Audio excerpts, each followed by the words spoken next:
કૌભાંડો આ રાજ્ય સરકાર કરી રહી છે એનો એક પુરાવો આપણી સમક્ષ લઈને આવ્યો. ગુજરાત રાજ્યના બોર્ડરના રાજસ્થાનને અડીને બે જિલ્લા સાબરકાંઠા અને અરાવલી, જેના સાતસા બંને જિલ્લા એટલે કે એના જેટલા કમ્યુનિટી સેન્ટર છે, મેઘરજ, બાયડ, માલપુર, મોડાસા, શામળાજી, ધનસુરા, ભિલોડા, કોશીના, પ્રાંતિજ, તલોદ, વડાલી, હિંમતનગર, ખેડબ્રહ્મા, આ બધાના જે ગુજરાત ડાયાલિસિસ પ્રોગ્રામ હેઠળ, જીડીપી પ્રોગ્રામ હેઠળ જે ડાયાલિસિસ કરવાની જે સંસ્થાઓ હતી, જે ગુજરાત રાજ્યની સરકાર દ્વારા ગુજરાતની હોસ્પિટલો દ્વારા કરવામાં આવતું હતું, એને ખાનગી સંસ્થાને ફાળવી. આ ડાયાલિસિસ સેન્ટર એક સિમ્બાયોસિસ હેલ્થકેર કરીને સંસ્થા છે, તેના નામે ફાળવી દેવામાં આવ્યા. ખાનગી સંસ્થા શું? આ ખાનગી સંસ્થા કોની છે કે ટેન્ડર વગર ફાળવી દેવામાં આવ્યા? સીધે સીધો એમઓયુ ગુજરાત રાજ્યના આરોગ્ય વિભાગે આ સંસ્થા જોડે કરી અને 14 જેટલા ડાયાલિસિસ સેન્ટર, જેનું આખે આખું ઇન્ફ્રાસ્ટ્રક્ચર ગુજરાતની જનતાના પૈસે બનેલું છે, જેને કહી શકાય કે એનું બિલ્ડિંગ ગુજરાતની જનતાના પૈસે બનેલું છે, કે ડાયાલિસિસ માટેના જે મશીન ઇન્ફ્રાસ્ટ્રક્ચર આવે, જેને કહી શકાય કે 4 કરોડ 20 લાખથી પણ વધુ કિંમતના મેડિકલ ઇન્ફ્રાસ્ટ્રક્ચર, મશીનથી લઈને દરેક બાબત સુધી એની વ્યવસ્થા ગુજરાત સરકાર કરશે. ડોક્ટરની સુવિધા આપવાનું કામ ગુજરાત સરકાર કરશે અને માત્ર કમાણી કરવાનું કામ આ ખાનગી સંસ્થા કરશે.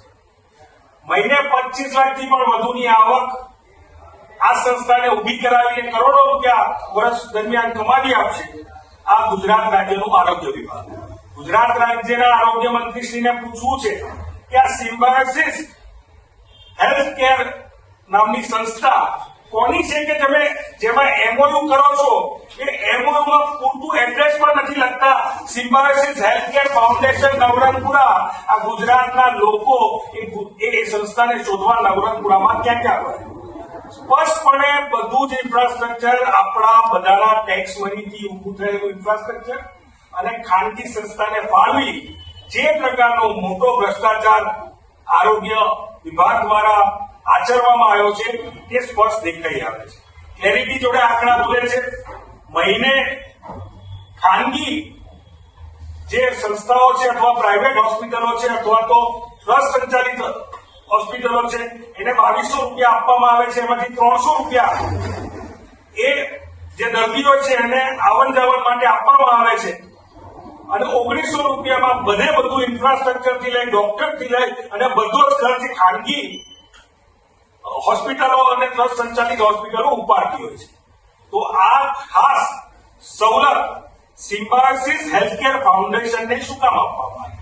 બધું જ બનાવીને માત્ર કમાણી કરવા માટે સિમ્બાયોસિસ હેલ્થકેર ફાઉન્ડેશનના નામે સરકારના કયા મળતિયાને ફાઇનાન્શિયલ ફાયદો, આર્થિક ફાયદો આપવાનો પ્રયત્ન થઈ રહ્યો છે? કોણ છે આ વ્યક્તિ? સિમ્બાયોસિસ હેલ્થકેર ફાઉન્ડેશનનો માલિક કોણ છે એ તપાસનો વિષય છે. જો ગુજરાત રાજ્યના 2 જિલ્લા અરાવલી અને સાબરકાંઠા, આ 2 જિલ્લાના ડાયાલિસિસ સેન્ટરો જો ખાનગી સંસ્થાને આપેલા હશે તો મને માનવું છે કે તપાસનો વિષય છે કે ગુજરાત રાજ્યના છેવાડાના આવા અનેક જગ્યાએ આ પ્રકારના આર્થિક ગુના આચરાયેલા હશે. કોક ને કોક મળતિયાને ફાયદો અપાવવા માટે ક્યાંક ને ક્યાંક જે આરોગ્ય વિભાગમાં બેઠેલા લોકો છે, સંકળાયેલા લોકો છે, એ કોકને ફાયદો પહોંચાડી રહ્યા છે.